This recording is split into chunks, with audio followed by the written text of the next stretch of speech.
Assalamualaikum. Salam literasi. Putu buku pada kesempatan kali ini. Saya berteman satu buku yang tebal sekali. Itu buku lama ini sebenarnya, Risalah Ad-Da'wah. Kumpulan Risalah Dakwah Hasan Al-Banna. Buku yang ada di tangan saya ini sebenarnya 4 buku yang dijadikan satu. Jadi memang jadi tebal banget ya. 4 buku, jadi ada jilid 1 sampai dengan jilid 4 Risalah Dakwah. Kalau teman-teman mungkin ada penerbit lain yang menyebutkan sebagai risalah pergerakan, ya, kalau bahas tapi isinya serupa, jadi bagi dari beberapa jilid. Atau kalau bahasa aslinya Majmu' Rasail Hasan Al-Banna. Saya ada yang edisi bahasa Arab juga ada. Nggak tahu kenapa hari ini tiba-tiba saya tadi ngeliat di rak dan kepikiran ada beberapa naskah yang perlu saya baca ulang gitu ya. Jadi teman-teman sekalian, biasalah ya, ini putu buku, bukan bedah buku secara serius. Kalau ini dibedah tentu akan butuh waktu lama ya. Ini sampai saya kasih pembatas ya, ada beberapa hal yang saya baca ulang. Saya sekilas saja tentang buku tebal ini ya. Buku tebal ini terbitan I'tisom ya. Konon risalah Majmu' Rasail Hasan Al-Banna ini pernah dilarang di Jazirah Arab ya. Ada beberapa negara Arab yang melarang karena Ikhwanul Muslimin. Jadi Hasan Al-Banna ini pendiri Ikhwanul Muslimin, dan gerakan Ikhwanul Muslimin pernah dilarang di beberapa negara ya. Bahkan di Mesir sempat menang ya. Mursi kan itu dari Ikhwanul Muslimin. Presiden Mursi sempat menang tapi nggak lama dikudeta oleh militer. Jadi memang konon bahkan sekarang Ikhwanul Muslimin ini tercerai berai karena pusatnya dulu, tempat berdirinya pergerakan ini di Mesir, dan sudah dibungkam oleh pemerintah militer Jenderal As-Sisi. Namun mengapa saya kok tiba-tiba kepikiran ngebaca lagi? Karena ternyata tidak ada salahnya kita membaca satu, kalau nanti kita akan kembangkan, tapi minimal kan kita tahu dudukan awalnya. Jadi ini pemikiran Hasan Al-Banna yang menurut saya cukup otentik ya. Jadi Hasan Al-Banna ini sekalian cerita. Teman-teman boleh nanti searching atau riset sendiri siapakah Hasan Al-Banna.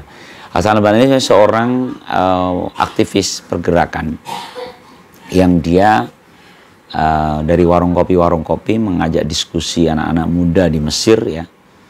Konon bahkan dia seorang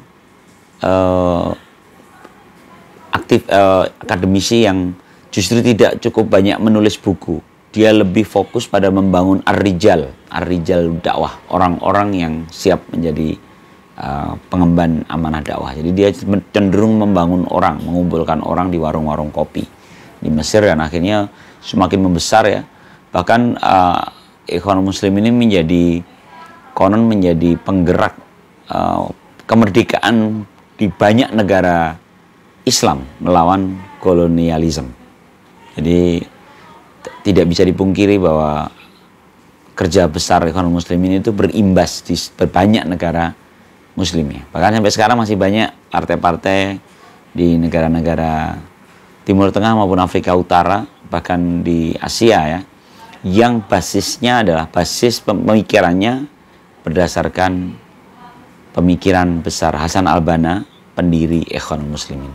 Nah, buku inilah yang salah satunya ya, katanya beliau jarang menulis sebuah karya tertulis ya, walaupun ada tapi jarang. Dia lebih banyak membangun orang gitu, mengumpulkan kader gitu, membangun rijalud dakwah gitu. Namun Majmu' Rasail ini salah satu karya beliau. Majmu' Rasail yang ada di tangan saya ini, untuk tadi saya sampaikan ada 4 jilid ya. Jilid pertama itu tentang dakwatuna, ya walaupun beberapa bab ya, tapi secara umum bicara tentang apa itu dakwah. Seruan itu seperti apa sih? Seruan, ajakan itu seperti apa? Sementara di jilid kedua, ini tuh ya beberapa judul, tapi saya nukil salah satu judulnya, teman-teman bisa merasakan isinya. Ila syai'in nat'un nas ila syai'in. Jadi sebenarnya dakwah ini mau ngajak manusia kemana sih? Nah, gitu. Itu di bagian 2, di jilid 2. Kepada kepada apa sih kami ini menyeru manusia gitu ya? Ila syai'in nad'un nas. Nah, di jilid 3 itu ada dakwatuna lah ya. Dakwatuna fit taurin jadid ya. Jadi dakwah di era baru. Tentu era baru di zaman itu. Makanya kalau tadi saya bilang, ini kalau kita mau kembangkan pikiran-pikiran besar Hasan al-Banna ini, tentu harus dilanjutkan. Karena era baru versinya Hasan al-Banna di buku ini sebenarnya sudah bukan baru lagi di zaman sekarang yang era disrupsi ya. Luar biasa. Dan yang terakhir di jilid 4, ini lebih ke tataran operasional. Jadi sampai ke tahapan-tahapan dakwah itu seperti apa, lalu bagaimana hubungan dakwah dengan politik ya, lalu langkah-langkah apa yang bisa dibangun dari berbagai aspek. Sangat detail. Jadi kalau teman-teman membaca pikiran-pikiran Hasan al-Banna dalam Majmu' Rasail ini, kita akan menemukan seorang pemikir ya, pemikir peradaban yang demikian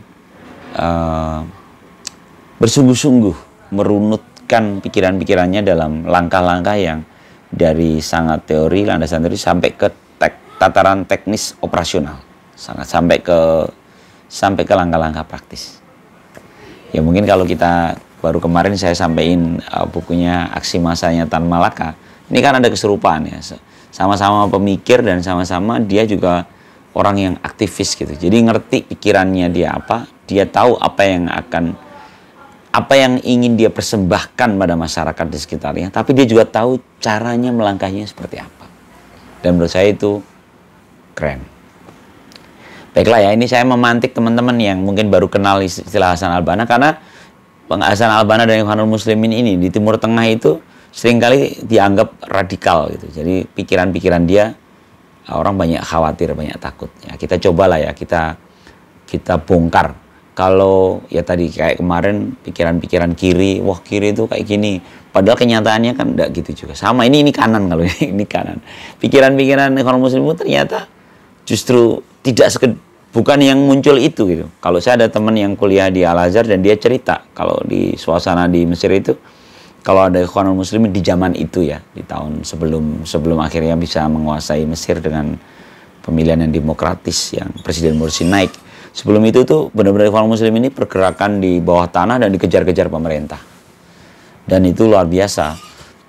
Tanda petik stigma di masyarakat itu adalah kaum radikal yang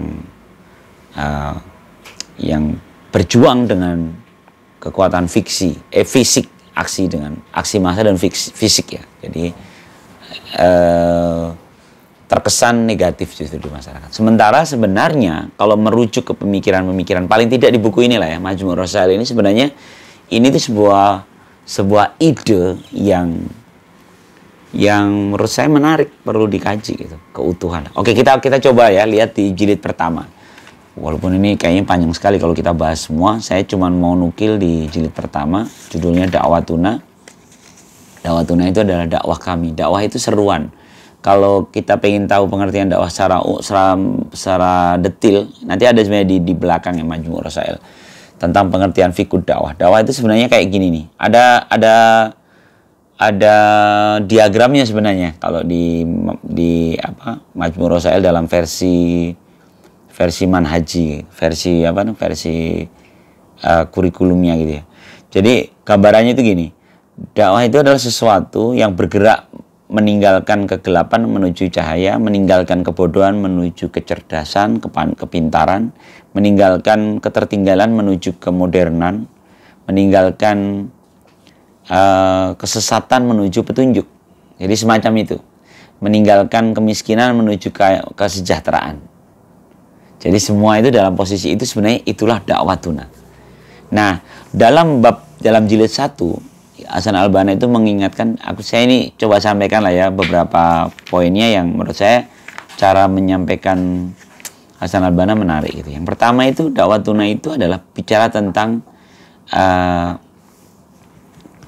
keterus-terangan. Ya, keterus-terangan. Jadi sebenarnya ini tuh bukan hal yang ada maksud terselubung, enggak. Ini apa adanya, terus terang. Jadi kami menyampaikan ini tanpa kerancuan, tanpa kesamaran. Ini terang benderang. Jadi kalau teman-teman membayangkan apa yang dilakukan Hasan al-Banna di Mesir saat itu, saat membangun organisasi Ikhwanul Muslimin ini, dia turun, dia di warung-warung kopi, dia menceritakan tentang pikiran-pikiran dia.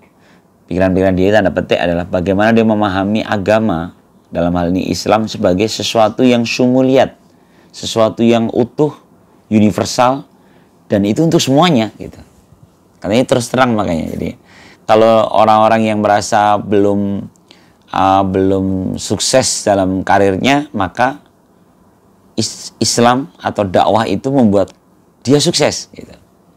Nanti terbukti ya, gerakan Ikhwanul Muslimin yang dibangun oleh Hasan al-Banna, kalau teman-teman baca sejarahnya ini agak miris ya, karena di akhir hayatnya dia ditembak dan sampai kehabisan darah, tidak ada rumah sakit yang pada mau menolong karena posisinya dimusuhi pemerintah. Jadi agak miris ya, meninggalnya Hasan al-Banna itu. Namun sampai dengan di kemarin yang menang, Presiden Mursi akhirnya menang menjadi Presiden Mesir walaupun tidak lama kemudian dikudeta. Tapi kemenangan Mursi itu ditandai dengan kemenangan beberapa senator-senator independen yang dibesarkan oleh Ikhwanul Muslimin, yang ternyata mereka lahir dari para profesional di Mesir. Ini menurut saya menarik ya. Ini bukti kalau cara pintu pertama itu adalah keterus terangan, membangun tadi itu orang-orang yang belum sukses berkarir di bidangnya oleh Ikhwanul Muslimin dalam kurikulum pengkaderannya atau kurikulum pentarbiyah, kalau bahasa tarbiyah itu menumbuhkan dia menjadi seorang profesional yang handal gitu. Jadi akhirnya orang-orang yang dibangun, yang bertemu dengan Hasan al-Banna ini menjadi orang-orang besar di karirnya masing-masing. Mungkin kalau teman-teman pengen ya, salah satunya Said Qutb, beliau juga akhirnya dihukum mati juga. Said Qutb ini seorang mufasir ya, seorang ahli tafsir yang hafal Quran dari kecil, tapi terus kemudian dia belajar sastra, sebenarnya agak sekuler di kehidupan mudanya. Namun ketika dia saya lupa ya, kayaknya di Amerika, dia mendengar berita tentang ditembaknya Hasan al-Banna, dia malah justru berpikir sebaliknya.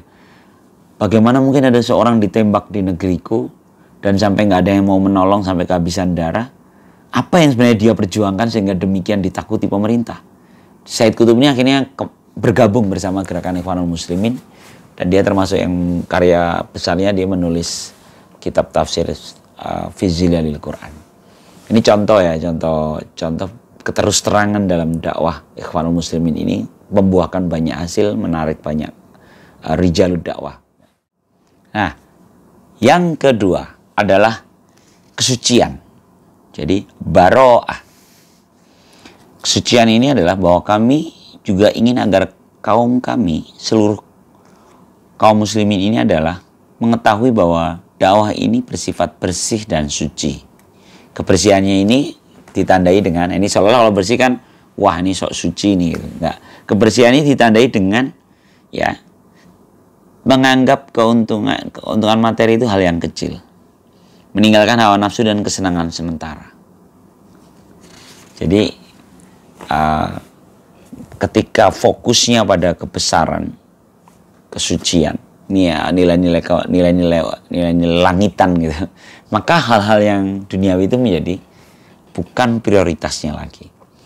Dia menukil pada surah Yusuf ayat 108, Kul hadhihi sabili ad'u ilallahi ala basirah ana wa manittaba'ani wa subhanallahi wa ma ana minal musyrikin. Katakanlah inilah jalanku, aku dan orang-orang yang mengikutiku ya, mengajak kepada Allah dengan hujjah yang nyata ya, dengan alasan, dengan dasar yang nyata. Maha suci Allah dan aku tidak termasuk orang-orang yang musyrik. Jadi kami tidak meminta sesuatu pun dari manusia, tidak mengharap harta, tidak menuntut balasan, tidak menginginkan popularitas, tidak mengendaki imbalan, dan tidak serta ucapan terima kasih. Sungguh pahala kami hanya dari yang menciptakan. Ini naif, tapi demikianlah sebenarnya cara kesucian atas pergerakan itu tetap dijaga.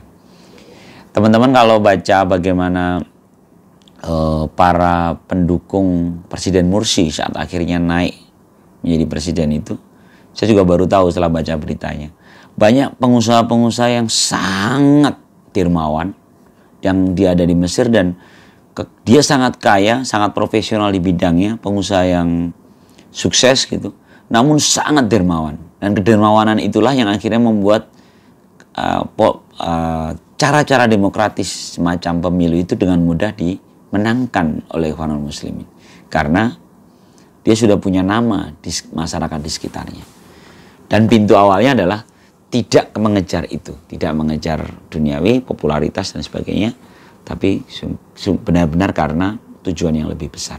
Ini menarik sebenarnya ya, terlihat naif gitu, tapi memang nggak bisa dibantah bahwa sebenarnya ketulusan atau bahasa anak sekarang tuh voluntary ya, sikap yang bentuk sukarela itu tuh ternyata solusi yang penting. Pengorbanan. Nah, pengorbanan itu satu hal yang penting. Apalagi di era sekarang ya, dikit-dikit pengen dimonetize, diuangkan, dikapitalisasi. Oke, berikutnya, kasih sayang. Kami ingin agar umat mengetahui bahwa mereka lebih kami cintai dari diri kami sendiri. Ini ngeri banget ya. Jadi semangatnya itu adalah atifah ya. Semangatnya adalah kalau menyeru kepada dakwah, maka para para objek yang diseru itu harus kita cintai melampaui kecintaan kita pada diri kita. Jiwa-jiwa kami ini senang gugur sebagai penebus bagi kehormatan mereka, jika memang tebusan itu diperlukan, atau melayang atau membayar kejayaan kemuliaan agama dan cita-cita mereka jika memang mencukupi. Tiada yang membawa kami pada sikap seperti ini ya, kecuali karena, nah ini menarik, karena rasa kasih sayang yang mencengkram hati. Ini seolah-olah banget ya.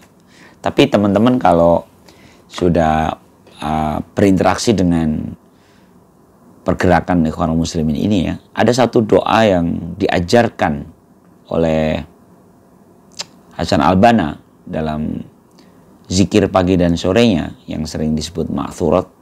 Itu ada satu doa yang doa Robitoh namanya.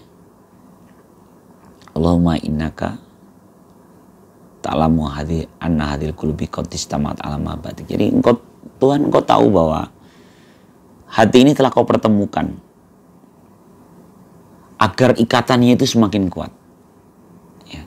Di situ nanti panjang gitu ya, sampai bagaimana kecintaan, bagaimana mendingan macam-macam lah panjangnya.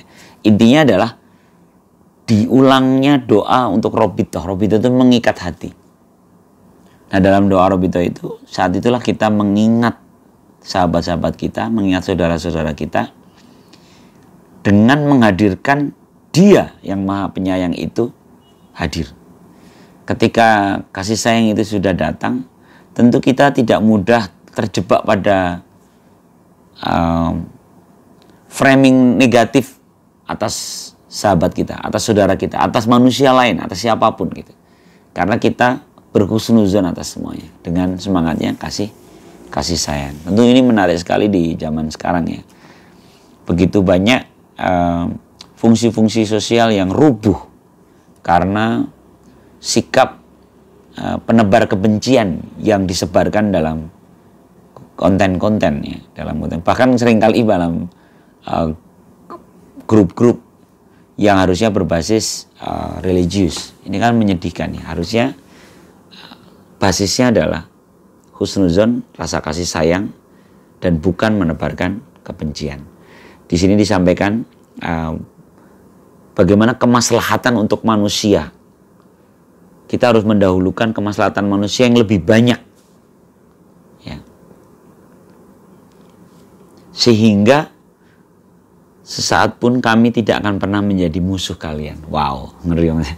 Sehingga tidak menjamin Hasan Al-Banna dalam buku ini menjamin bahwa saya tidak akan pernah menjadi musuh kalian. Kemudian lanjutin ya, banyak banget ya. Gak apa-apa lah.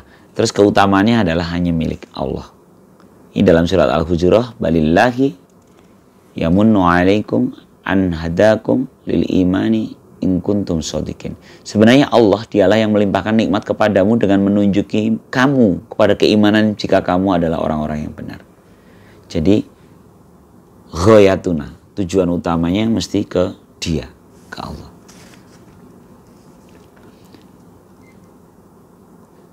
Kami sering berangan-angan, andaikan angan-angan itu bermanfaat, bahwa hati kami terbuka di hadapan penglihatan dan pendengaran umat ini, sehingga saudara-saudara kami dapat melihat sendiri, adakah mereka melihat sesuatu dalam hati kami selain menginginkan untuk kebaikan, kasih sayang terhadap mereka, serta rela mati untuk kemaslahatan mereka. Menurut saya ini kalimat yang puitis dari seorang Hasan Al-Banna, betapa tulusnya gitu perjuangan ini. Sampai kalau, ya Allah, kalau kenapa nggak perkenankan mereka melihat keinginan kami, bahkan rela mati untuk kemaslahatan mereka. Nah, di kelanjutannya adalah tentang 4 golongan. Ada yang taat, beriman, ada yang ragu, ada yang oportunis, ada yang arogan dan benci. Nah, di 4 jenis manusia ini disampaikan dalam buku Majmu' Rasail ini apa yang harus kita lakukan atasnya. Kalau yang taat tadi, yang mukmin tadi, ya berarti aman. Ini adalah ring pertama pergerakan. Ya. Ring keduanya adalah yang ragu. Ragu. Walaupun ragu ini justru sebenarnya objek dari seruan. Kalau ragu ya maka yakinkan. Jika jangan dimusuhi, ragu itu diyakinkan. Saya masih ingat betul satu percakapan dalam film Hollywood padahal, tapi tentang Nabi Muhammad. Judulnya apa ya? Lupa saya.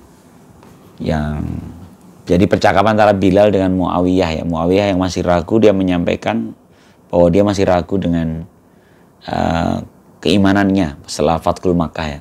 Sampai sahabat itu pada jengkel, kok bisa-bisanya dia mengakui keraguan atas dakwah Rasul gitu. Ketika semua yang marah, justru Bilal yang mengingatkan untuk menghargai keraguannya. Menurut saya menarik tuh ya. Jadi ragu itu bukan lawan, ragu itu justru objek untuk diyakinkan. Bahkan oportunis, nah, ini golongan yang ketiga itu oportunis, itu berarti kan memanfaatkan. Ternyata memanfaatkan ini versinya pendekatan di Majmu' Rasail ini, karena memang ini adalah fiqh dakwah ya. Menurut saya buku besar ini tentang fiqh dakwah. Hasan Al-Banna justru mengingatkan, justru yang oportunis ini perlulah yang kita tahu apa yang dia inginkan. Kalau dia adalah oportunis kan berarti memanfaatkan kita. Oke, yang ingin kalian manfaatkan apa? Sehingga bisa bergerak bersama. Tentu harus kita jaga posisinya, jangan sampai kita menjadi korban atas mereka gitu, jebakan mereka. Tapi tetap ditampung. Lalu ketika orang-orang yang membenci, nah Pak, kalau yang membenci agak rumit ya, karena memang bisa jadi dia menjadi lawan yang nyata. Tapi tetap harus diajak, pintunya harus selalu terbuka, dan kalau bahasa Hasan Al-Banna di buku ini, kita harus tetap mencintainya. Ngeri banget ya. Ya, mungkin itu ya, kalau dibahas semua rasanya ini akan panjang, bisa berapa semester nih? 4 jilid ya. 1 jilid 1 semester aja 2 tahun kita baru ngebahas Majmu' Rasail. Tapi dari yang tadi disampaikan di jilid pertama tadi, kita sudah kebayang ya semangatnya Hasan Al-Banna dalam yang disampaikan nanti secara detail beruntun terus ya. Itu adalah kita ini seperti apa. Tadi ada terus terang, ada cinta kasih, ada kesucian ya. Dan bagaimana menyikapi 4 golongan tadi. Ada golongan yang taat, nurut, berarti masuklah ke ring pertama. Yang ring keduanya adalah orang-orang yang ragu. Ragu harus kita yakinkan. Oportunis pun bisa kita manfaatkan, harus berinteraksi. Kita berinteraksi dengan para pragmatis ini. Karena mau nggak mau ada nih ya, tidak dimusuhi. Bahkan yang arogan dan memusuhi kita terang-terangan pun tetap tidak boleh ada ruang cinta yang tertutup, pintu cinta yang tertutup. Jadi selalu terbuka. Memberikan ruang suatu saat ketika akhirnya kita bersama. Menurut saya ini pikiran besar seorang Hasan Al-Banna yang sebenarnya kalau kita tangkap yang tadi saya sampaikan ya, syumuliyat al-islamiyat. Jadi Islam itu sebagai sesuatu agama yang menyeluruh untuk semuanya. Oke ya, nanti kalau teman-teman mau baca buku ini ditambahkan dengan syarah beberapa penulis tentang Majmu' Rasail ini, dibahas di banyak buku yang lain. Jadi dengan kacam POV masing-masing, dan saya pikir itu mengayakan pergerakan, cara pandang pergerakan Ikhwanul Muslimin ini. Walaupun kondisi sekarang mereka sedang tercerai-berai karena kondisi politik di negeri Mesir sampai dengan saat ini. Semoga menginspirasi. Assalamualaikum, salam literasi.